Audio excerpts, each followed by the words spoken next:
നമസ്കാരം. കനേഡിയൻ താളുകളിലെ സായാഹ്ന വിശേഷങ്ങളിലേക്ക് എല്ലാ കനേഡിയൻ മലയാളികൾക്കും സ്വാഗതം. ഇന്ത്യയാണ് കാനഡയുടെ ജനാധിപത്യത്തിന് രണ്ടാമത്തെ ഭീഷണിയെന്ന് ജസ്റ്റിൻ ട്രൂഡോ.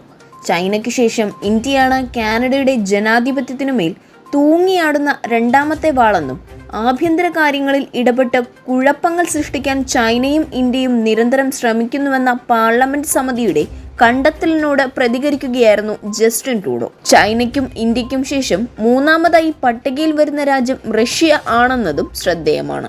പണിമുടക്കുമായി മുന്നോട്ട് പോകാനുറച്ച TTC യൂണിയൻ വെള്ളിയാഴ്ച പണിമുടക്ക് സമയപരിധിക്ക് മുന്നോടിയായുള്ള ചർച്ചകളിൽ വേണ്ടത്ര പുരോഗതി ഉണ്ടായില്ലെന്ന TTC യൂണിയൻ പ്രസിഡന്റ് മാവിൻ ആൽഫ്രഡ് തങ്ങൾ ഉന്നയിച്ച ആവശ്യങ്ങളിൽ വ്യക്തമായ ധാരണ ആകും വരെ പണിമുടക്കുമായല്ലാതെ മറ്റു പോംവഴികളൊന്നും തങ്ങൾക്ക് മുന്നിൽ ഇല്ലെന്നും അദ്ദേഹം കൂട്ടിച്ചേർത്തു.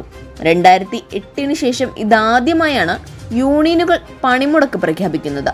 സമരം ജനജീവിതത്തെ സാരമായി ബാധിച്ചേക്കാൻ സാധ്യതയുണ്ടെന്നും റിപ്പോർട്ടുകൾ വ്യക്തമാക്കുന്നു. പ്രോ പലസ്തീനിയൻ വിദ്യാർത്ഥി സംഘത്തെ ക്യാമ്പസിൽ നിന്ന് ഒഴിപ്പിച്ച് ടൊറന്റോ പോലീസ്. ബുധനാഴ്ച പുലർച്ചെ യോർക്കിലെ കീൽ ക്യാമ്പസിലെ ഹാരി W. ആർത്തേഴ്സ് കോമണിൽ പ്രകടനക്കാർ ടെന്റുകൾ സ്ഥാപിക്കാൻ ഒരുങ്ങവെയാണ് പോലീസ് ഇടപെടലുണ്ടായത്. പലസ്തീനിൽ ഇസ്രായേൽ നടത്തുന്ന അധിനിവേശത്തെ ചെറുക്കണമെന്ന ആവശ്യവുമായി നോർത്ത് അമേരിക്കയിൽ ഉടനീളം ക്യാമ്പസുകളിൽ ഉയർന്ന പ്രതിഷേധത്തിൽ ഏറ്റവും ഒടുവിലത്തേതാണ് ഇന്നലെ യോർക്കിൽ നടന്നതെന്ന് പോലീസ് അറിയിച്ചു. സംഘടിച്ചെത്തിയ ഏകദേശം 40ഓളം വിദ്യാർത്ഥികൾ ക്യാമ്പസിൽ ടെന്റുകൾ നിർമ്മിക്കുന്നത് ശ്രദ്ധയിൽപ്പെട്ട ക്യാമ്പസ് അധികൃതരാണ് പോലീസിനെ അറിയിച്ചത്. ഇത്തരം പ്രതിഷേധക്കാരുടെ സീറോ ടോളറൻസ് ആണ് തങ്ങൾക്കെന്ന് ക്യാമ്പസ് അധികൃതരും പോലീസും അറിയിച്ചു. എയർ കാനഡ വിമാനം അഗ്നിബാധയെ തുടർന്ന് അടിയന്തരമായി നിലത്തിറക്കി. ടൊറന്റോയിൽ നിന്നും പാരീസിലേക്ക് പോകുകയായിരുന്ന AC-872 വിമാനം പുറപ്പെട്ട് തൊട്ടു പിന്നാലെ എഞ്ചിൻ തകരാർ റിപ്പോർട്ട് ചെയ്തതായും ടൊറന്റോ പിയേഴ്സൺ എയർപോർട്ടിൽ അടിയന്തരമായി നിലത്തിറക്കിയതായും എയർലൈൻ അറിയിച്ചു. ബോയിങ് 777 വിമാനത്തിൽ 389 യാത്രക്കാരാണ് ഉണ്ടായിരുന്നത്.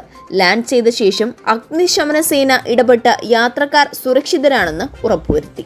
അപ്പോൾ ഇന്നത്തെ കനേഡിയൻ സായാഹ്ന വിശേഷങ്ങൾ ഇവിടെ അവസാനിക്കുന്നു.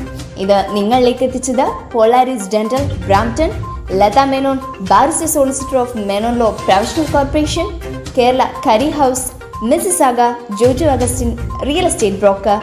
എല്ലാവർക്കും നല്ലൊരു സായാഹ്നം നേർന്നുകൊണ്ട് കനേഡിയൻ താളുകൾക്ക് വേണ്ടി ഗാഥാ പ്രകാശ്.